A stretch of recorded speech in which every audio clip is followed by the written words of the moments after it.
J'ai vu et revu le film. Ce que je peux d'emblée dire, c'est que revoir le film, c'est vraiment redécouvrir l'intérêt, le plaisir qu'on peut y trouver. Et que c'est un de ces films qu'on peut effectivement visiter, revisiter, et qui nous prend par la main sur des voies différentes, sur des modes différents. Mais j'ai été frappé en voyant le film, en découvrant ce court-métrage de 33 minutes, par la qualité tout d'abord des plans serrés, des plans de travail, des plans des gestes. Et ces plans, ces gestes qui transforment le fer, qui font valoir des savoir-faire, qui font hurler les machines, chointer les machines, grincer les métaux. Je dirais même que ces gestes font pleurer des installations techniques. Ils soufflent, ils étincellent. Et j'aimerais poser cette première question à toi, Pierre. Comment est-ce que tu t'es posé la question du cadrage? Est-ce que tu as trouvé d'emblée cette façon d'être ni trop proche, ni trop loin, mais quand même d'être dans le détail pour proposer quelque chose à la fois de synecdoque et de métonymie? Mais comment tu es arrivé à façonner ces largeurs de plans-là au début du film? Après, tu élargis. Assez vite, j'ai eu cette envie de faire des gros plans, des plans serrés, de trouver une valeur qui est entre le plan serré et le gros plan. En fait, j'ai voulu prendre au pied de la lettre ce que dit Giorgio Agamben du cinéma quand il dit que le cinéma, c'est la patrie du geste. C'est quelque chose qui m'a beaucoup touché, en fait, cette idée que le cinéma, effectivement, c'est ce qui enregistre, c'est ce qui permet de recenser, d'archiver les gestes de l'humanité. Et en fait, cette idée-là m'a beaucoup touché. J'ai voulu, moi, en fait, je me suis rendu compte que j'avais quitté un monde qui est le monde rural, qui est plein à la fois d'un savoir-faire précis, précieux, mais aussi de gestes rudes. Et j'ai voulu en fait retrouver ces gestes, les recenser, et les redécouvrir, les ressentir. Donc je me suis dit tout de suite, en fait, assez vite, qu'il fallait que les plans soient des valeurs assez serrées pour être au plus près du détail, essayer d'explorer vraiment ces mains, essayer de scruter le savoir dont elles sont porteuses, la souffrance dont elles ont été porteuses, puisque c'est aussi des mains qui ont beaucoup travaillé, se sont épuisées en fait, et donc j'ai voulu essayer d'en sentir vraiment comme si elles étaient une entité à part entière. Et donc, c'était évident qu'il fallait se focaliser là-dessus, le plus précis possible sur les gestes, pour les amener dans la patrie du geste. Voilà. Dans le noir qui précède la première image, tu commences à mettre en œuvre la partition sonore, si je puis dire. Parce qu'au départ, les sons sont réellement chevillés aux images, aux matières. Oui. Et c'est qu'ensuite que le son décolle, se déplace sur un plan plus méditatif, plus réflexif. Mais ces sons chevillés aux images, c'était aussi une décision essentielle pour faire de ce film un film à dimension matérialiste, si je puis dire. Oui, qui est matérialiste, qu'on sente, qu'on entende de manière la plus précise possible tout ce qui accompagne ces gestes, donc effectivement la matière. Ce qu'on entend au tout début du film, c'est l'arrivée du métal, en fait, que j'ai voulu explorer. Le métal, le bois, sont les matières du film, et je voulais en fait travailler la matière de ces éléments, que l'huile qui est évoquée dans le titre, que le fer qui est évoqué dans le titre, que le bois qui n'est pas dans le titre mais qui est très présent dans le film, que toutes ces matières-là soient aussi la matière première du film, mais aussi de manière presque littérale, c'est-à-dire que le son est constitué de métal, essayer d'en faire du métal. Le film soit une sorte de petite forge, de faire corps le plus possible avec les éléments que je filmais. Et donc aussi, effectivement, dans le son, un travail précis, une vraie proximité avec la matière. C'est vrai qu'il y a cette matière qui parle, mais en même temps, tu te mets à l'abri d'une remarque qu'on pourrait te faire, sinon d'une critique, qui serait d'être dans une forme d'approche traditionnaliste du travail, un peu dépassée, puisque tu inclus dans ton film aussi tout ce qui relève du robot, de la robotisation, de la mécanisation. Donc ça, c'est intéressant de voir que tu es à la fois dans un regard rétrospectif lié à la génération de tes parents et grands-parents, mais aussi tu portes ton regard sur les gens, les jeunes. D'ailleurs, on voit un jeune ouvrier dans une usine, des jeunes qui tutoient en quelque sorte les robots. Exactement. C'est simplement, je mets des choses en travail, je réfléchis à ces gestes-là. Je suis pas naïf sur le fait que les gestes des gens âgés dans le film sont aussi des gestes durs, sont aussi des gestes assez mécaniques aussi, mais que je trouve beaux et que je veux recenser, mais que je veux mettre aussi en dialogue avec des gestes qui sont effectivement plus contemporains. Je me suis rendu compte notamment, c'était important qu'il y ait cette séquence à l'usine, parce que le monde du jeune homme qu'on voit à l'usine, qui est vraiment un monde de plastique, fait de plastique, de sons différents aussi, la matière que lui travaille est très différente. Donc je voulais, sans mettre en opposition les deux registres de gestes, donc les gestes de l'usine, le travail à la chaîne, et qui est le monde du plastique, plastique, je voulais les mettre en dialogue avec des gestes plus anciens, qui sont porteurs d'un savoir, mais qui sont aussi douloureux. Ce qui travaille au sein du film par rapport à ces gestes, c'est toujours une contradiction entre une beauté des gestes et une dureté et une violence faite au corps. Mais effectivement, on a ces deux mondes. On a le monde de quelqu'un de plus jeune qui est beaucoup lié à d'autres matières, donc essentiellement le plastique.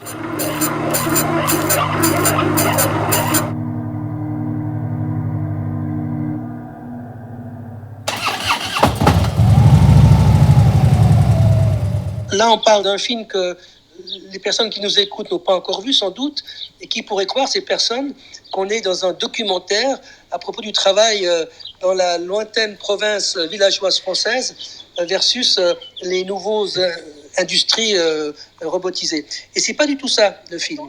C'est aussi, par ce biais qu'on pourrait y arriver, c'est aussi une séquence étonnante, vombrissante, et qui est celle des motards qui débarquent dans un village. Ils sont atypiques, ils interviennent d'une façon totalement inattendue, surprise. Au milieu du film, il y a une vraie rupture qui est l'arrivée soudaine de ces motos dans un village qui viennent effectivement rendre hommage à quelqu'un. Et je me suis permis de mettre ça dans le film, de faire cette rupture complète, parce que déjà, quand j'ai filmé cette séquence, à la base, j'étais pas sûr de la laisser dans le film, mais j'étais très ému en la filmant et je trouvais que le plan très fort et justement que d'un coup, le son qui était le son des ateliers, des usines, d'un coup, il y avait une rupture. C'est un son mécanique, mais c'est un son de moteur, de moto. Et ces sons-là dialoguent vraiment de manière précise avec d'autres sons dans le film, puisque le moteur d'une des motos qu'on réentend après est presque exactement le même, et ça c'est vraiment pas fait exprès, c'est découvert en tournant, presque exactement le même que le son d'une scie à ruban qui est très important dans la première partie du film. Donc il y a un dialogue en termes de rythme, de nature de son, et voilà, les motos, en fait je voulais que c'est une sorte de, je sais pas si on peut dire un caprice, mais en tout cas c'est une rupture volontaire de ton au milieu du film pour faire exister le village différemment, pour surprendre aussi les spectateurs.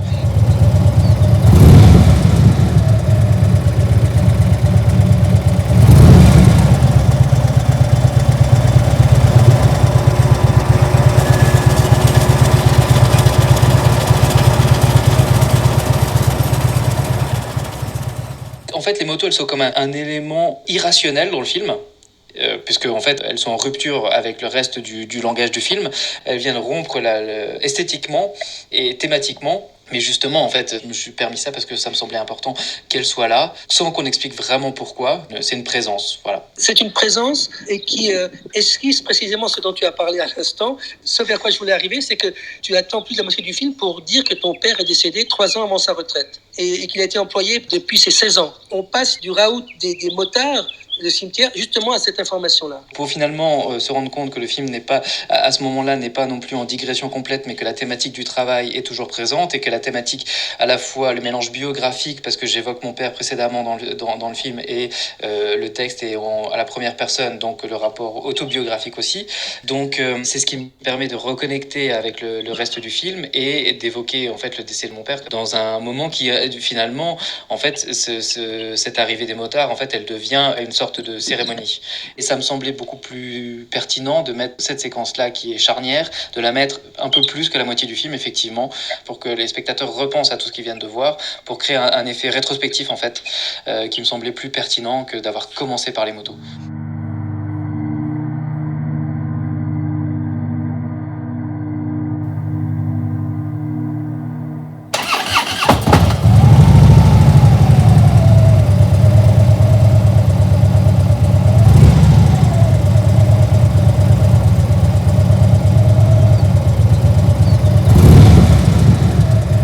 Par rapport à la question des motards, dans mon ressenti, c'était un moment assez clé. Comme c'était dit, c'était une sorte de prolongation de la vie reliée aux machines du père. Donc il y a une dimension d'hommage, mais en même temps, ça arrive vraiment là où il y a le moment aussi de rage qui est un peu exprimé. Ce que j'ai trouvé bien et que je trouve bien dans tous les films, c'est cette ambivalence.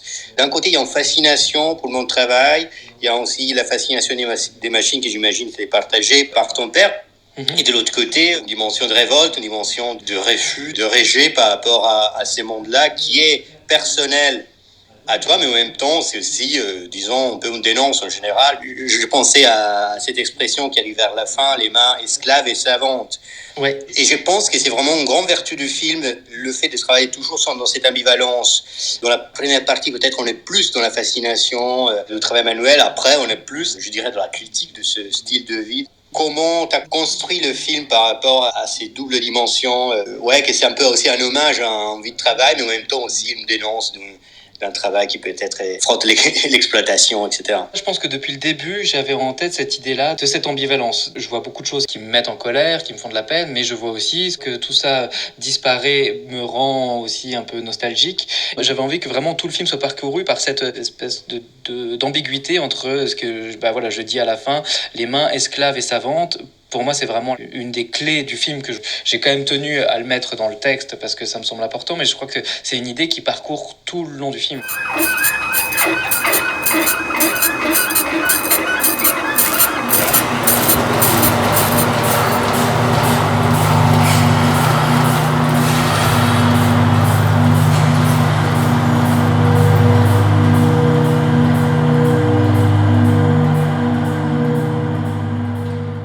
C'est un film où il n'y a aucune voix à entendre, on n'entend pas ta voix, même si toi, tu dis je dans le film, parce que tu écris, il y a du texte qui apparaît, qui rythme le défilement du film. On appelle ça dans la tradition du cinéma des intertitres, mais c'est plus que des intertitres, c'est un récit parallèle et qui vient expliciter ton parcours autobiographique dans ce monde.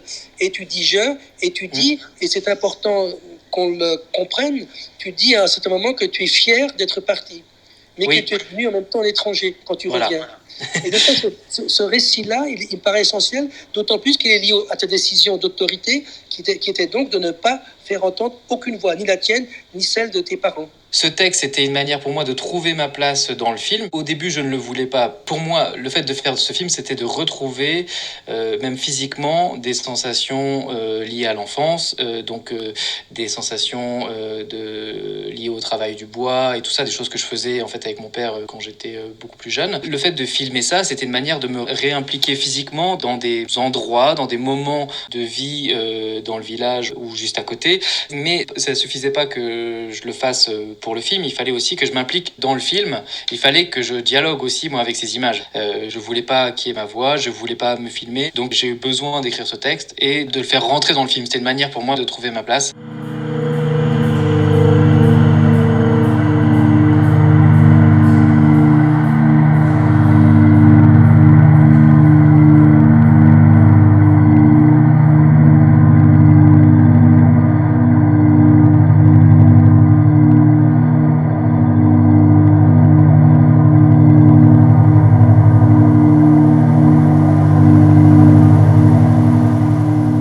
Beaucoup de films qui ratent leur fin. Il y a des films qui ont plusieurs fins. Et la plupart des fins qui s'ajoutent aux fins ne sont pas bonnes. Alors que toi, tu arrives à cette assurance qui nous propose deux fins. Enfin, une première fin, on peut penser que c'est la fin. Et puis, il y a deux rebonds.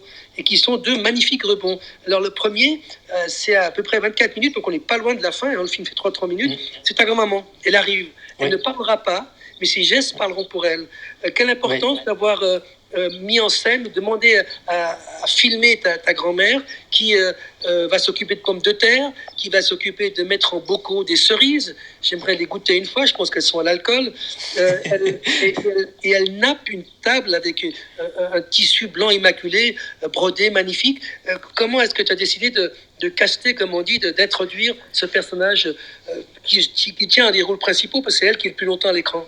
Et effectivement, c'est elle qui est le plus longtemps à l'écran. C'était assez évident pour moi qu'il fallait qu'elle soit dans le film. Là, voilà, c'est ma grand-mère, c'est la mère de mon père. C'est un lien dans un rapport autobiographique pour reprendre la phrase qui ouvre le livre de Pierre Michon, Vie minuscule. La phrase qui ouvre son livre, c'est avançons dans la jeunesse de mes prétentions. Et ben, d'une certaine manière, voilà, c'était une manière de retrouver ce qui me précède. Donc, il fallait que ce soit elle qui a l'origine finalement du film, ne pouvait pas être au début du film, mais à la fin, il fallait que le film se clôt sur elle. Voilà, ça c'était évident.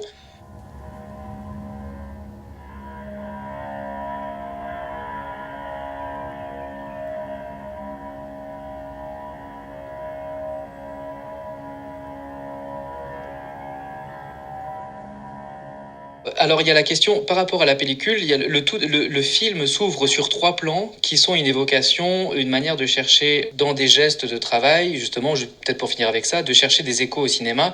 Donc on voit quelqu'un qui travaille une scie comme on travaillerait une scie à ruban, comme on travaillerait une pellicule de cinéma. Je voulais finir sur du cinéma argentique aussi pour ça, pour faire une sorte de réponse au prologue du film. Et puis je voulais finir le film avec ma grand-mère et je pensais à la base effectivement qu'elle allait rompre le mutisme du film et qu'on entendrait sa voix. Mais j'ai essayé plusieurs choses, c'est-à-dire que discuter un peu avec elle, mais en fait elle n'avait pas envie que j'enregistre sa voix, en tout cas dans une conversation. J'ai écrit un texte, un poème pour lui faire lire, que j'ai enregistré, mais ça marchait pas du tout parce que c'était mes mots et pas les siens. Et donc j'ai cherché une méthode pour qu'on finisse le film ensemble, mais en faisant une sorte de tout ce qui ne pouvait pas être dit, et ben le condenser dans des images et faire une cérémonie, vraiment au sens littéral du terme, c'est-à-dire d'inventer avec le cinéma notre propre cérémonie pour célébrer la souffrance au travail, le savoir-faire de certaines mains, condenser le film en fait, réexprimer dans une autre forme ce qu'a été le film, comme un court poème. Tu mets le feu aux outils, hein. Tu mets le feu à des hortensias séchées. Et j'ai le sentiment que tu mets, ce faisant, le feu à la pellicule, qui est celle de l'histoire du cinéma, enfin de ton cinéma à toi en tout cas. En tout cas, la présence du feu, c'était très important aussi parce que c'est à la fois un élément qui répondait aussi à la tension, l'ambiguïté qu'il y a dans le film, c'est-à-dire que c'est un élément de célébration, mais c'est aussi un élément de destruction, de violence, et ça permettait de continuer vraiment cette lutte qui est dans le film, la lutte entre les différentes matières, entre la chair des corps et le métal. Voilà, il y a quelque chose pour moi qui lutte tout le temps dans le film, et à la fin, il fallait absolument que trouver un élément qui permette aussi d'exprimer ça. Et le feu parut assez évident comme un geste violent parce que effectivement, je mets le feu à des éléments, c'est tout autant les détruire que les célébrer. À parler de cette fin que tu tournes en pellicule en format 2/3, donc à ce moment-là, la musique est particulièrement prégnante. Ça doit être des cordes tendues au maximum. Il y a une espèce de tension. Et comment est-ce que tu arrives à marier cet univers sonore, Antonin Simon et tes images? Ça, merci beaucoup d'en parler. La collaboration avec Antonin Simon, qui est un ami très proche, a été très précieuse. À la base, moi, je voulais qu'il y ait de la musique à cette fin-là, mais j'avais pas pensé la confier à quelqu'un. Je pensais mettre quelque chose de peut-être beaucoup plus classique. En fait, en gros, je voulais exprimer une sorte d'état de grâce à la fin. Antonin, quand il a vu le film en cours de travail, lui m'a dit non, mais moi, je veux faire quelque chose pour ce moment-là. Et il m'a sorti un instrument qu'il avait fabriqué. C'est des clous et des vis dans une caisse de résonance sur laquelle on frotte un archet et on enregistre à l'intérieur. Donc il y a des micros à l'intérieur de la caisse de résonance et le son qui est produit, en fait, c'est un archet de violon qu'on frotte sur des clous et des vis. Et en fait, quand j'ai vu ça, j'ai dit, mais en fait, effectivement, il faut absolument faire ça parce que c'est le projet du film. Utiliser une matière qu'on pourrait dire non noble, donc des clous, de la ferraille, et de la transfigurer poétiquement, d'essayer d'en faire sortir une grâce, et ben, en l'occurrence, l'archet qui passe dessus. Dès la première version, en fait, c'était évident que c'est ça qu'il fallait mettre. Et finalement, cette musique, la façon dont elle est faite, elle reproduit un peu le projet du film, donc une matière noble dont on essaye de faire ressortir la grâce.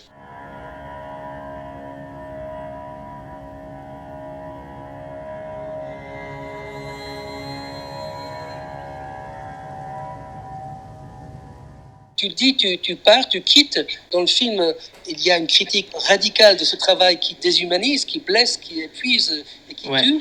Donc, et quand tu reviens en étranger, il faut bien que tu te réappropries, que tu sois réadopté. Donc le film, c'est une façon d'être adopté et d'adopter, quoi. Et j'aime beaucoup cette idée d'adoption qui est un mot-clé dans toute la réflexion de Serge Danève. Être adopté par le cinéma et adopter ceux qu'on filme. Évidemment que c'est un film qui n'est pas fait sur ces gens, sur ces situations, sur ce travail, mais parmi ces gens, avec ces gens. Avant de penser aux spectateurs, je voulais que le film plaise, et j'espère qu'il leur plaira, aux gens qui sont filmés. Je voulais que ça soit un film fait pour eux.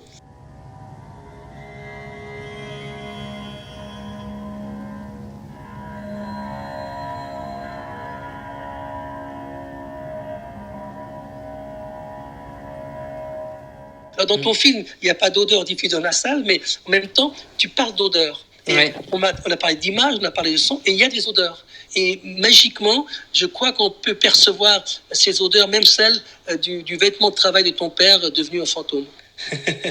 Le cinéma, c'est pour les yeux, les oreilles, mais je me suis rendu compte quand on parlait des odeurs, en fait, le cinéma a ce pouvoir-là, en tout cas, de convoquer en imaginaire certains de nos sens.